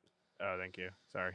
It's okay. Well, then fuck you, Mike. I'm never gonna fucking ask to, help you write any of your fucking scripts, Hey, you fucking piece of shit. That's not the same thing. Like when you have like, it's not the same thing. When you have like a bunch of screenwriters like working together and they're like doing their own rewrites over and over again, like it becomes. Yeah, it's not good. It's a jerk fest. it's fucking stupid. It's polishing a turd at that point, and you're just in development hell. It's still a piece of shit. Mhm. Look, at least So- at least the director or the writer weren't in their own film, so it's fine. They're really not known for a lot either. Yeah. Who? It'd be either of them, the writer or the director. Oh, those two, the people who wrote and directed. Well, the writer, the writer is also the director. So Oh well, there was another writer too though. yeah. Rabbit. I haven't heard any of this shit. I don't. You ever heard of this guy named Mike that wrote and directed his own first film? No, who's that? He Guy? only has one credit on his IMDb. Yeah, he was in that fucking like SpongeBob TV show as a prop guy. Oh, it sounds like some of the But, professors at my film school talking down to us, Oh, and I'm like looking you up on so IMDb. You were a background character in episode 4, season 7 of A Team. Oh, Right, very yeah. cool. Wow, that was a really cool van. I had scene, this one dude. writing. I saw your hair. I had this one writing teacher who was just an absolute prick, and I was like, "What the hell is this guy written? Is this guy? Did he write like Citizen Kane or something?" I looked him up, and he like was in the props department and like the lighting department for a bunch of stuff. I was like, "Fuck this retard." The props department. Fuck those retards. No, not that, but like, That's- don't talk down to me. Like, no, yeah. Like yeah. you're like the most awesome writer, and I'm like no one. It's like fuck you. That sounds like a Hollywood writer to me. So. Yeah. Well, that's a film. You see him in school. the picket lines? Oh wait, he can't fucking even get in WGA. Yeah. So I'll just comment on the Dutch language as portrayed in this film. The most fucked up sounding language in the world. Yeah, it sounds like a German having a constant Danish. stroke. Danish is kind. Oh, they. No. they're very At least similar, Danish but- is a Nordic language. This is literally German. A German person that's having a constant stroke, like just a slow fucking. I bleed. knew some of what they were saying just because of how much German I know. Yeah, know, same it's here. Very interesting. Most yeah. Germans can understand Dutch people about a third of the way. But it's like again, they're like, okay, we're having a stroke constantly while we're talking, and God, I know I could piss off a lot of our Dutch listeners, There's so many. but of it's just a bastardized version of German. So Like, it many. really There's is. only two things in this world I can't tolerate: people that can't tolerate other people's cultures, and the Dutch. Does anybody know that quote? Gold No. member. Gold member. Oh, the Dutch. It's like, yeah, Oh, wait a second. Is he wearing? Oh no, he's Gold not. member is so good. Oh my I god. was gonna say it looks like the guy in the in I'm the background of the melting. poster is like wearing a KNI helmet, and I was like, oh, that'd be fucking cool. No, he's No, that's an wearing a Iraqi Corvalon. helmet with an American jungle suit. So. Hold this Mhm. rifle like an M4. Yeah. Well, no, the chin straps are different. These are things they got for themselves. I don't know where the fuck they got them, but So that's an H&R. I thought it was a snub nose 455. The only reason why I didn't think it was that was because of the design, the profile. no, the yeah, but some profile of the the- profile is a fucking. It's like a Webley or Enfield type Yeah. pistol. But like I knew it, whatever it wasn't a Webley or an Enfield. Some of the early Webleys though have a contour like that on top of the receiver, Yeah. the frame. because I should normally they say. don't have this line that comes down like the middle like that. Oh Normally no, it they swoops definitely down. do. Like, Yeah. here, Yeah, I'll show that you. looks like an early Webley. So go into Mike's box of treasures. No, here I'll show you. I'll show you a Webley receiver. Like, No shit, obviously that's a fuck. lot shorter, but Yeah, Yeah. Okay. Yeah, I see what you mean. the way I the barrel think yeah, I think it's the way the barrel just kind of no, it's definitely weird. Like, if it's an H&R, they made fucking everything. Trust and they me, it's still not my do. Pakistani mistake that I fucking made. So you know that thing. Oops. Yeah. Yeah, it's an H&R. That's not a Webley. Yeah, I'm looking at the Yeah. side right now. Yeah. Interesting. It's that. but it's got bit that right there. turn of the century kind of look. Yeah. Yeah, it's What? old school. I didn't see Oh, that. I guess the. For Oh. a Type second. 14. No, I definitely saw that. What? He even said it. He's like Nambu. Oh, I forgot to. Hmm. The fucking Last Samurai dude. Who's fucking? He was doing practice with the saber. Did you ever see that? Did any one of you see that in the film? It's that like Yeah. secondary friend character. He Yeah. has the fucking saber in the armory, and then the whole film he has it on him in his field gear. Yeah, Yeah. There's one the guy that carries it. Yeah, no, I thought that was ridiculous. Yeah, I know. Well, Yeah, and then he that's what I'm carries it like saying. when he's in the spec ops unit and stuff. But there's like Yeah. there's a barrel full of sabers when they walk into they said it Right? was Yeah, like yeah. the house yeah. or something. It's the plantation part. Yeah, Yeah, I was just cool thought- to see all that stuff. I thought it was cool, but I was like, why the fuck do you have to carry it, dude? Yeah, Oh, the 1903. I misquoted it earlier. I misspoke. Mhm. Yeah, it's 1903 hammerless. it's a nice looking gun, except not in this movie. That would be a great gangster gangster gun from like the Yep. 30s. Yeah, like Al Capone kind of thing. Girl pulls that out of her 30s, cleavage. Yeah. Yeah, I did see the Sten. I appreciated For a that. Yep. second. Yeah. Mm-hmm. Those I saw fucking some really things cool are photos everywhere. of like homemade stens from the war. It's like it's like half the size of the tube and all its sten parts. Mm-hmm. The M3. Yeah. The grease gun. That was pretty cool. Right. So yeah, the SMLE. You see in the original photos more number 4s than I SMLEs. don't recall seeing So- one number 4 in the movie. No, there's not one. But you see a bunch of spike bayonets in the original photos. Yeah, that these fucking are. helmet. Ugh. It looks Yeah, like that looks was what like was a throwing me kid, off. like That's fine. a little kid wearing an M1 liner. Like that's what I thought they thought. were wearing liners when I first saw They're like it, and I was oversized no. liner, it's- M1 liners. It's a lot thicker. Yeah. There's no weight in those pouches at all, and it shows. Mhm. You mean he just has like cardboard in there? Styrofoam. Yeah, Yeah. yep. So this is a super early #1 Mark III star because it's got the round cocking piece in the Mhm. back, and also his sight is not where it should be. Mm-mm. Nope. It looks, It's set for like A lot of 300 the or sights have 400 has all kinds yards. of dings on it. It looks like it's been beaten up. That's what a Yep. gun looks like when it goes into the jungle and doesn't come out of it. I was gonna If they say- shot Well, this in Indonesia. Yeah, that's it's It's what probably an probably from Indian. It's probably an Indonesia. Indian rebuild Hmm. or Yeah. Indian used Mhm. one. So, But stocks turn black in the jungle. It's pretty fascinating. no, they use a lot of walnut. It doesn't mean they're in the jungle. It's just like in World War One, like a lot of World War One.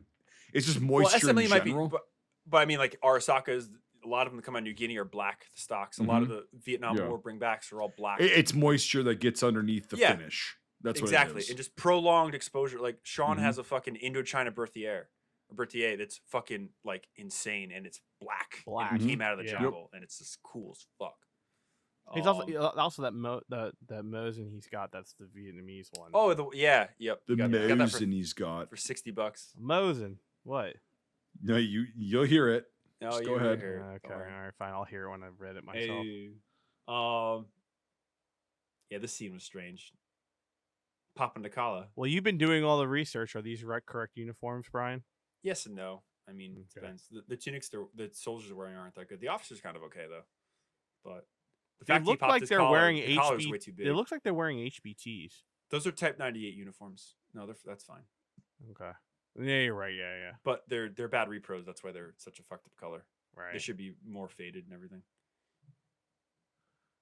Yeah, that was interesting. I'm not sure how prevalent the Garands were. I don't know either. Like, maybe they contracted with the U.S. Who knows? Like, Well, I don't know the history. So I don't know. the only thing I can say, and I'll let Mike A talk, is that the Dutch and the Danish heavily imported and took up M1s as their new weapon of choice. For sure, but that So- was late. Well, yeah, okay. That was right after World War II. Yeah, right Yep, after yep, liberation. yep. Mike A, go. Sorry. I was just saying that fucking actor who played like the Turk's right hand, the guy down there kneeling. To every scene he's in, he's like this with the rifle. I'm just like, stop fucking Right. doing that shit. I hate it. Yeah. Looked That like was a mid to late retard. Vietnam. Mid to late Vietnam, you're gonna Right. see shit like that. But Well, here, those no. rifles aren't designed to be held like that. Like it's awkward. No. Like you see people doing that, and you can tell It's it's, very- awkward, and it's like, Very awkward. right? Yeah, it's like because they're not meant to be held that way. When I do doing reenacting, so like one of the pet peeves I do, it's like, yeah, I understand you don't want to hold your arm up and pour it all the time. That's why you sling it in your elbow Mm-hmm. and you keep it up. There's Just sling in your Mhm. elbow and walk. That's so much more comfortable than fucking SOCOM tactical. there's It's there's a the number of ways to carry. I irritating mean, you can thing. just carry it with one hand on your side down here, Mhm. or sling it on your shoulder. That's Yeah, see, look at that. That just looks retarded, and it feels retarded. Yeah. I'm gonna do that with a friend. Right, it's like you're Yeah. clearing a room or something. Fuck this shit. I'm so sick of like period war movies and seeing that. Yeah.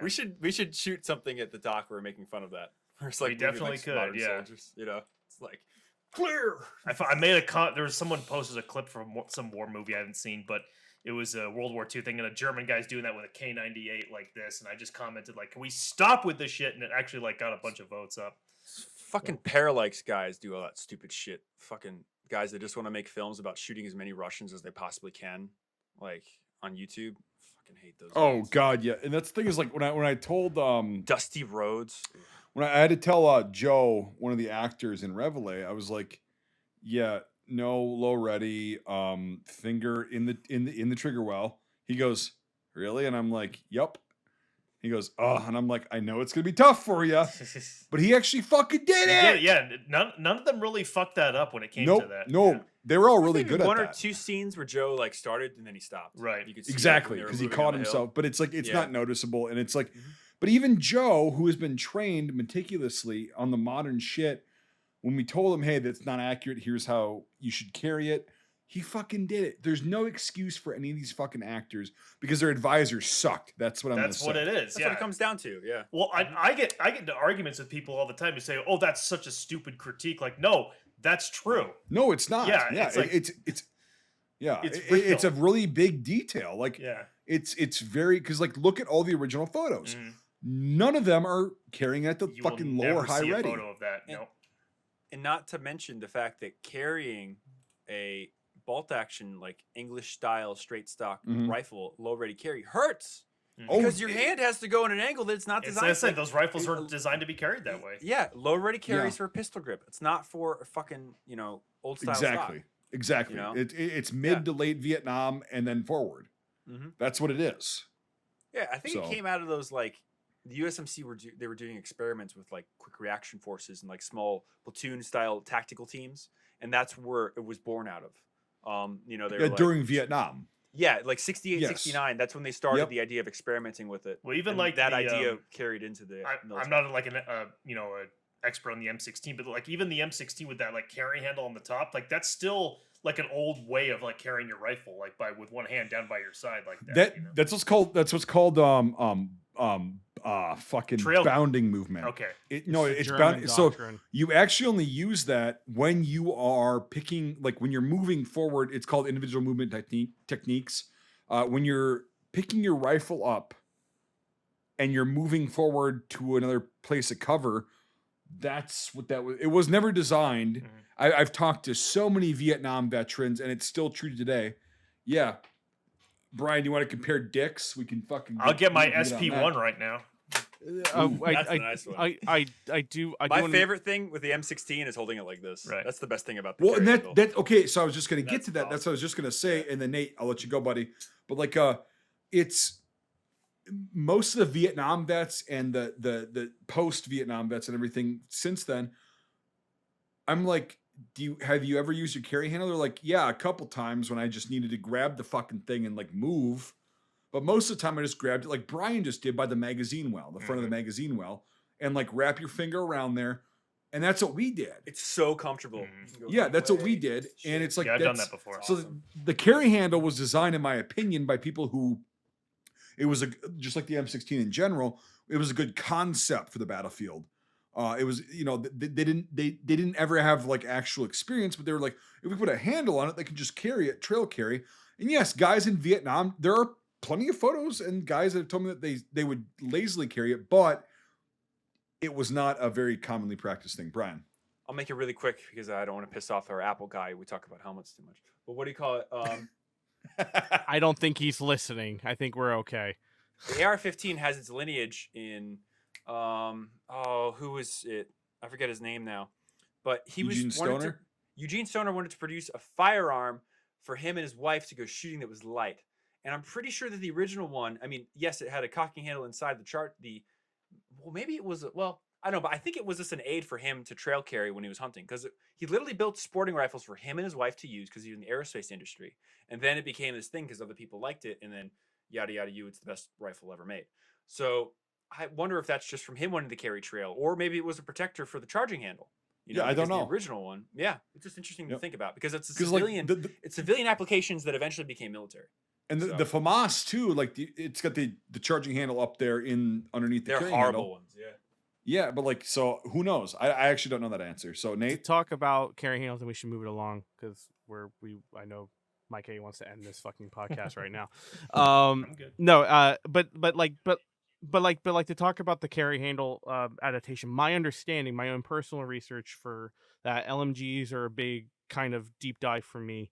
And from my understanding is that didn't really become a thing until obviously the interwar period and or World War II, with the concept of light machine guns kind of becoming a thing. I believe the first main, don't quote me on this, nerds, is that I believe the main design that had a carrying handle was the ZB-26 was the first ones, and Brian's holding his hand up immediately, so that means I'm wrong. But then it was the Bren, and the Japanese had their versions. But for the whole carrying handle for the LMG style is to quickly pick it up and displace. Now the 30 cals had their own version of a carry handle, and then the MG34s eventually got made with carry handles. But the German way of carrying them to displace quickly with a hot barrel was to take the sling and grab either ends and pull it up through the top. Mm-hmm. And that was their version of a carry handle versus then later they manufactured. I believe the Yugoslavians did that mainly, maybe later Germany, but don't quote me on that. The BAR. It's Brian's. The BAR. Did it have a carrier handle? It didn't have a carry handle. It didn't have a carry handle until the A3, which came out after the Second World War. Yeah, Yep. yeah. So that was my knowledge. But I'm talking about the concept of that mainly started with LMGs and the easy displacement, and then I think that concept to tie it all into everything we've just been talking about has been to like SMGs and lighter assault rifles and all that kind of stuff, like the Rhodesian FALs and stuff like that, because they were in the PK. Also, look at the screen. Look at the screen. I said the Bren. You said the ZB-26, which is... I said the Bren after that. I did. Okay. I promise I did. I So- promise. Because the Bren is a stepchild off of the ZB-26. It's the whole reason why that exists. You're right, but you're wrong, Nate. You're correct. Well, how about you go fuck yourself? How about that? You're correct that the ZB-26 was the first light machine gun to be mass produced to use a carry handle. Uh-huh. But you're wrong in the sense that it was the first one to implement it. The first machine gun to implement it was the MG-18, which was an air-cooled version of the MG-15, which was going to be made for the 1919 offensive in big numbers. I'm not sure how many they made. No, you're right. No, you're 100%. That was the first right. machine gun to have a carry handle. Yep, you're right. I forgot about that. Remember the Germans innovate they plant the nugget as they lose the war. Then everybody's like, "This is a great idea." and then it becomes a thing. But I am So- right about the 34 not implementing that in the base, and they made it afterwards to attach them later within the the bipod Israelis hooks, made right? a Was it thing the for Israeli where or the Yugoslavians? Was one of those? Yeah, because the 34 has two ends you can use Right. for, So they put and it. They use put the it rear within one, the. They put yes. it within the bipod swivel the part. bunker mount, which is the Yeah. rear mount. Thank you. Yeah. So, Yeah. yep. Sorry, that's that tangent over. Yeah. Okay. Oh my god, there's no liner in that fucking thing. There is no liner in that. Oh god, yeah. Gets better and better. Or that's it right there, and it's black. No, there's no liner in that thing. Fun. I don't know what the fuck this is though. So 50 cal. yeah. What's the Browning M2HB? I actually really didn't know that's what that was in the movie because it was so fucking black. Oh no, I saw You that. can see yeah. it right there. Yeah, you can see the light glinting off the vent holes. We're done. Good. So, just before we jump Like, in, good. just before we jump into final thoughts, because I think we're all racing to get there. The war is very interesting. So it raged on and off for 4 years, and the way it ended is very fascinating. It's very Cold War-y. So long story short, the Dutch were beating the shit out of the revolutionaries, and there were multiple groups of revolutionaries by this point. There was a communist group, there was an Indonesian revolutionary group, and the Dutch basically. And basically, the Dutch and the revolutionaries hated the communists. And for a while, the Indonesians were really running their shit, and they hated the communists. They're doing a good job. And in the background, there's somebody that's funding everybody, and that's America through the Marshall Program. And we decided, or the United States decided, that it was more important to have an ally in Indonesia in the South Pacific than it was to have the Dutch have a colony there. So they basically told the Dutch, you have to stop doing your shit in Indonesia or we're going to cut all your Marshall Plan funding. And Holland was so fucked at the time, along with the rest of Europe, because of the Second World War, they couldn't afford that. So they said either live in poverty in your home country or have a fucking colony, in the middle of the Pacific that doesn't matter. So guess what they did? They fucking pulled out, literally because of American pressure. And Indonesia became a massive ally of the West and mostly America. So it's a very interesting story how it's kind of tied into the Cold War in a way and the budding feud between East and West. And the last thing I'll say, because I forgot to say this earlier, is that it's really sad that Truman died when he did, because he had these very great plans for the post-war period to basically make sure that France did not go back to Indochina, to make sure that the Dutch didn't go back. He was very anti-colonial. He hated empires, and he was going to make sure that through the UN that these things wouldn't happen. Unfortunately, he dies in April of 1945, and Truman's not strong enough or doesn't really care to stop these people from going back into their former colonies. So if FDR lived, the post-war period would have been so different than how it actually turned out. And it's kind of a travesty in a way, because possibly a lot of these wars might not have been fought. But that's what happened. History's history. All we could do is study it. But it's a really shitty movie, but it's an interesting conflict. So, who wants the talking Korean helmet? Mike, go first, man. Yeah, give it to Mike. Always me. Get it out. Get it out. Get it out. Hate fuck this shit. Get it out. No, I think I already have. I just I feel like I really wasted time at the end of it, and I just was very annoyed. And but also then I was also at the same time I was like, this is really funny because this guy, I guess he's the antagonist of this movie, the Turk, was a real person, and the movie ends with this thing where he's this actor, and then he goes and finds him and shoots him. I'm like, you can't do shit like, because I'm guessing that never happened. I mean, I'm just gonna go on a limb and say that never happened. That's complete artistic. Dutch does not side with a war criminal, so they have to make it clear they don't stand. I guess that's all it is. But it's like, if you're gonna do a movie about a real person, you have to follow some guidelines in terms of what that person actually did and what actually happened to them. If not, then just make him a made-up person. Just make him a fictional person. That's when that fucking movie Blonde came out, people were saying, oh, it's so historically inaccurate, and then the director is like saying, well, it's not a biopic. It's like, well, then don't make a movie about a real person. Like, what the fuck? Make a movie about a fiction. JFK did not have pink hair. Okay. It's I don't know. It's like the dumbest thing ever when people, try to defend their artistic, license and shit like that. It's like, well, don't make it about a real person if you're not going to, follow those guidelines. It's like, it's so stupid. So very bizarre with this one. Don't know what it was saying necessarily, other than wasn't that shit bad? Well, it's like, well, of course it was. Every conflict is bad. So yeah, I would not recommend it. Would not recommend someone wasting 2.5 hours of their time on this. I'm going to give it a 2.5 out of 10. Ooh. So okay, yeah, Nate. Give it to Mike B. Okay, I'll Mike go B. last. I'm doing something. Yeah, it was so bad. Like, this is one of the ones that we struggled through, and I'm like, God, I hope I'm not the only one that fucking thought this thing was a steaming hunk of burning shit. But like, I'm glad you guys kind of agreed. And yeah, it's just there was so much potential to like tell a story of a very little known conflict from a country that really, let's be honest, nobody gives a fuck about. At one point the Netherlands were a world power, but that was for a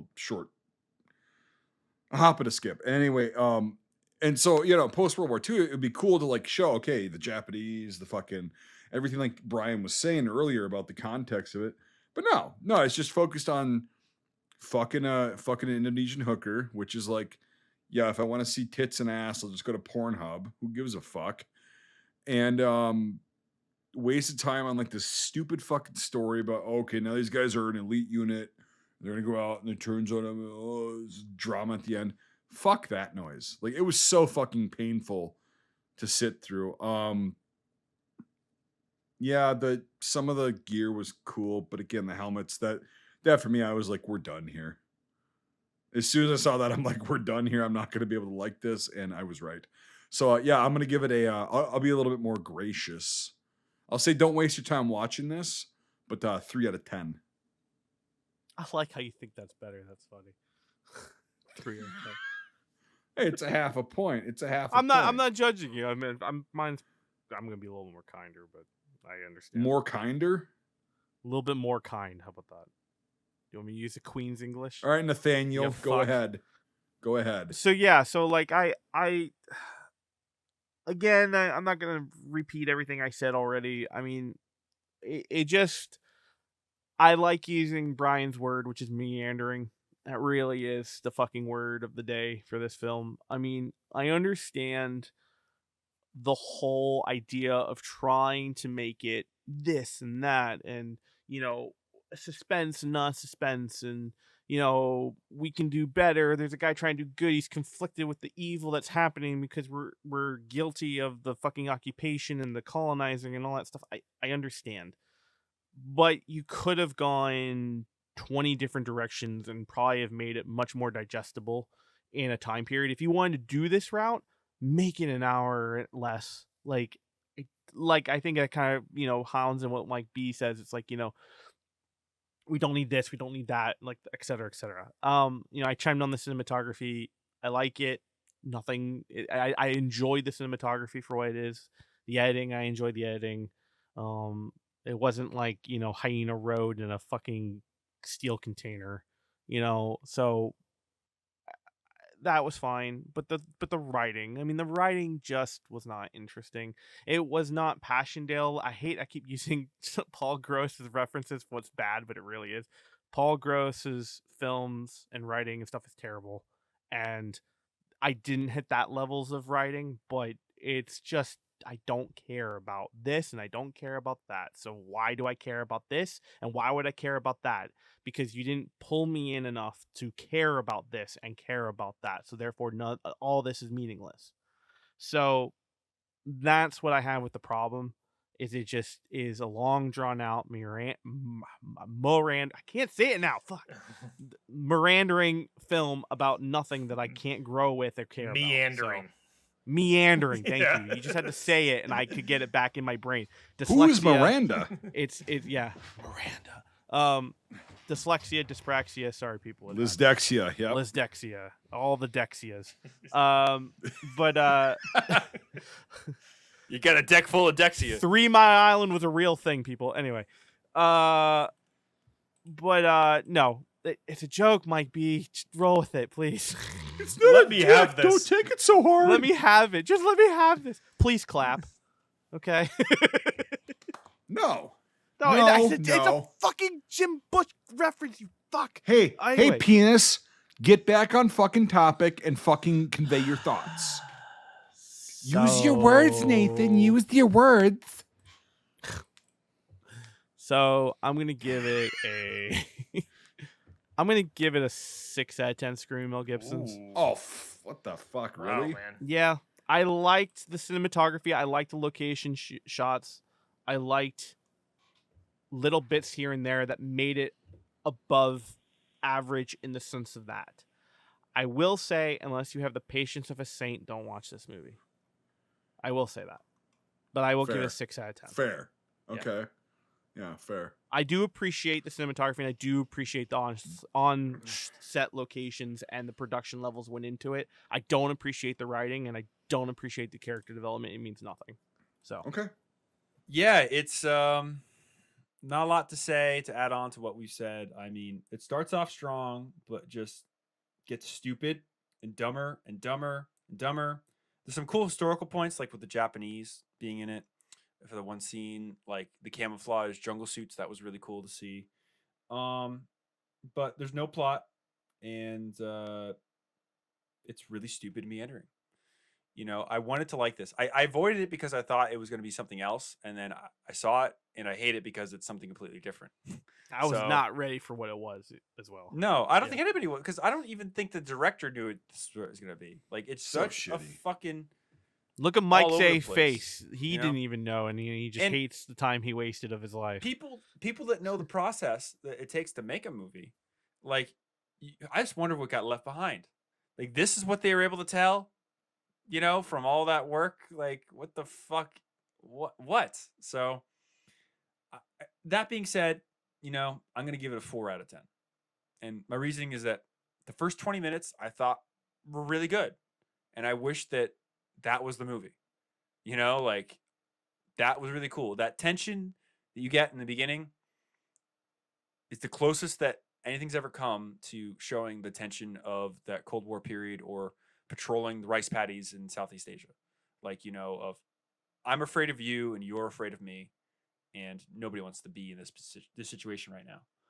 That was great, and everything else fucking is blue dick. Just like that prostitute. So anyway, that being Wait, said, Just like his fucking brains too. oh, that as well. So, you know. Why are you be? I can't Michael's take it so anymore. manic. 'Cause I can't. Well, take you just wanna- If you gotta go, we No, can I end don't. it. I don't gotta go. I don't gotta go. I'm having fun. It's like you're knocking a block of wood. Is that what it sounded like? It sounded like it. Mike doesn't really have a lot in the cranial. So putting the scores into the Nothing but computers, I sawdust call up here. Boise. Yeah. As I call Boise 911. To, you know, mental issues going on. But anyway, we get a man, Dutch daddy issue man made other man go You're crazy. like on hyena road level of crazy for me right now. This seems to be your hyena level of road. Hyena level of road. Okay. Dyslexia. The road is hyena heights. Yeah, yeah. hyena heights. I yeah, just yeah. don't want to think about it anymore. Yeah, it's Well, it's We're gonna Okay, put her to bed right Before now. before he okay, go ahead and then we'll do Old Bay Hour. I Go. said, man in distress, please help my friend. So we get the score of 3.8 out of 10. Yeah, bad. That's So- Mike's. I'd say it's fair. Yeah. That's Mike's sanity level right now. Yeah, bad movie. 3.8. it was Um, just really not good. Mhm. Yeah. I always like asking this question. So Mike A, since you hate this one the most, it seems Mhm. like obviously your score relates that. This or Hurt Locker? Ooh, right now, just after coming off of this, I would say Hurt Locker, but I don't know. Maybe it's because I just You want watched it. Iraqi Jason Bourne? Yeah, I don't know. Maybe it's because I just watched this piece of shit and I really just want to be as far away from it as possible. But if just as of right now, I would rather watch The Hurt Locker. You're being emotional, Michael. It's not that bad for you, huh? Yeah. No, it's as bad. Okay. But like you're making comparisons. You're making a decision. You should have just said neither. Okay. Well. So Okay. well, no. There's What no else, there's Nate? one What or else the you other. got? It's yes or no. Okay, last one. This or Hyena Road? Probably this because Yeah. I don't know. Okay. Sorry, I confused that in my head. I was like, don't shit where you eat. We learned that from No. Hyena Road, okay?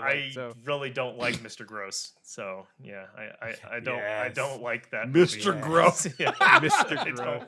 I really don't like Paul Gross. So no. The gross levels are still high.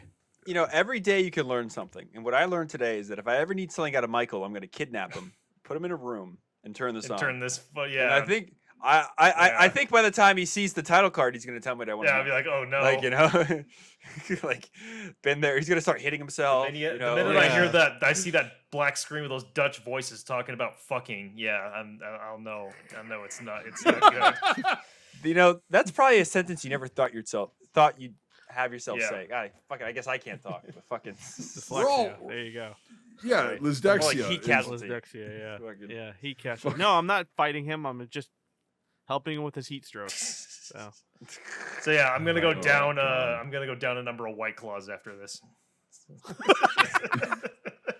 That's not good. Wow. Ain't no laws when you're drinking What claws. are you in the Hamptons? What the fuck? So, So, yeah, all right, guys. yeah. It's We better really, end this before he goes fucking postal. So. You know, well, there's no law when you're on the claw. So you gotta let it go. So, anyway, so thank you guys for watching it. It's a disappointment to be totally honest. You know, for a very small period of time, I thought this was going to be good, and then You guys are it watching wasn't. it? Well, for Thank you for listening watching the pod, for but, listening yeah. to the podcast. Thank you for not watching the movie. Yeah, no, it's really Beautiful. yeah, like I said, it's a disappointment. So If you have Hulu, it's free. If you have Hulu, so that's the only reason why I would say watch it. But just don't. It's Watch the it's- first 20 minutes and then cut dude. it. If honest to God, if it was Dicks if it in was mouth nine- and cut it off. So there you if go. it was 90 minutes or less, I would say not as bad, but it just didn't. everyone quit. has a friend with daddy issues, and it's basically imagine that story in Indonesia. I So, will only you're say good. this. I will only say this. If Midway didn't make Mike A this wanting to get the fuck out of here, what does this say about this film? I'm Yeah. just saying that. It's There all we in the go. writing, man. He gave that film a 0.1, and he wasn't man this is- aggravated to The get man fuck wants to outta run here. away and drink White Claw. Yeah. That's a level. That's Yeah. That's something. the pull quote on the DVD from myself. I want to go drink Yes. down White Claws. Michael Ackerman. There's no law on the claw. Michael Ackerman, 7/14/23. There ain't no So- laws when you're drinking claws. Yep. So, Dutch daddy Alright. issue movie in the books. And don't forget, there are two types of people: the hunter and the hunted. Catch you guys next Why don't week. you lick my taint? Good way to end that. Good way to fucking end that. Thanks for joining us. If you enjoyed this episode, make sure to leave a rating. Otherwise, Mel Gibson won't stop screaming. If you like this content, make sure to check out our Facebook, YouTube, and Instagram pages. If you want to directly support our work, make sure to check out our Patreon. All these links are in the description below. Until the next time, Scuttlebutt out.